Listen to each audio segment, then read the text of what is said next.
Hello বন্ধুরা, আজ তোমাদেরকে যে রেসিপিটি শেয়ার করব সেটা দেখলে তোমাদের জিভে জল চলে আসবে। আর সেটি হলো টক ঝালু মিষ্টি কুলের আচার, যেটা খুব সহজ ও পারফেক্ট পদ্ধতিতে আমার মা আজকে তোমাদেরকে বানিয়ে দেখাবে। বন্ধুরা, এই রেসিপিটি দেখে তোমরা অবশ্যই বাড়িতে একবার বানিয়ে ট্রাই করো, দেখবে খেতে কতটা টেস্টি হয়। তাহলে চলো রেসিপিটি শুরু করা যাক।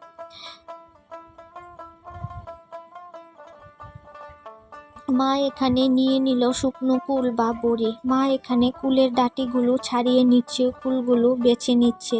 তারপর কুলগুলো ভালো করে জল দিয়ে ধুয়ে নিল, যাতে কোনো ময়লা থাকলে উঠে যায়। মা দুবার পরিষ্কার জলে কুলগুলো ধুয়ে হাত দিয়ে চেপে একটা পাত্রে তুলে রাখলো।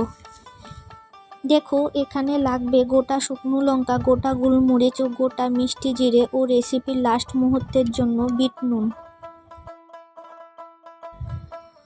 এখন মা গ্যাস অন করে একটি কড়াই বসিয়ে দিল। প্রথমে লঙ্কাগুলো লাল করে হালকা আঁচে ভেজে নিল, তারপর গোটা গোলমরিচগুলো সেমভাবে ভেজে নিল ও লাস্টে মিষ্টি জিরাগুলো হালকা আঁচে ভেজে তুলে নিল। গোটা মশলাগুলো আলাদা আলাদাভাবে ভাজলে ভালো, তাহলে সব মশলাগুলো সুন্দরভাবে ভাজা হয় ও পুড়ে যায় না। এখন মা শিলনোড়াতে ভাজা মশলাগুলো পিষে গুঁড়ো করে নিচ্ছে।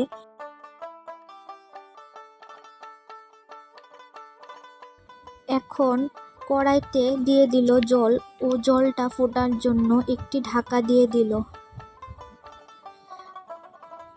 জলটা ফুটে গেছে, এখন ঢাকাটা তুলে মা কুলগুলো দিয়ে দিল ও 4 থেকে 5 মিনিট মতো কুলগুলো ফুটন্ত জলে ভাপিয়ে নিল। তাতে কুলগুলো নরম হয় ও ফুলে ওঠে। দেখো, কুলগুলো কি সুন্দর ফুলে উঠেছে। এখন মা কুলগুলি একটি পাত্রে ছেঁকে তুলে রাখলো। এবার মা কড়াইতে দিয়ে দিল জল, জলটা ফোটার জন্য ঢাকা দিয়ে দিল। জলটা গরম হয়ে গেছে, এখন মা ঢাকা তুলে নিল।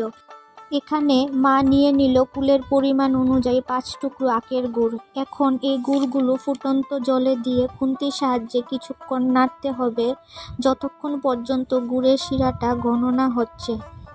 দেখো, গুড়ের শিরাটা হয়ে গেছে। এখন মা তার মধ্যে কুলগুলি দিয়ে দিল।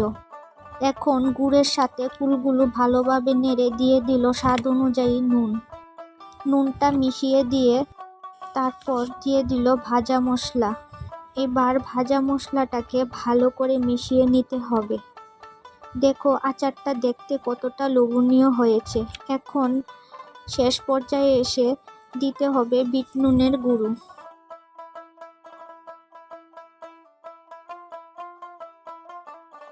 আচার রেডি হয়ে গেছে। এখন মা একটা বাটিতে আচারটা নামিয়ে নিল। বন্ধুরা, আজকের এই কুলের আচার রেসিপিটি যদি তোমাদের ভালো লেগে থাকে তাহলে রেসিপিটি শেয়ার করে দিও এবং আমার পেজটিকে ফলো করে আমার পাশে থাকবে।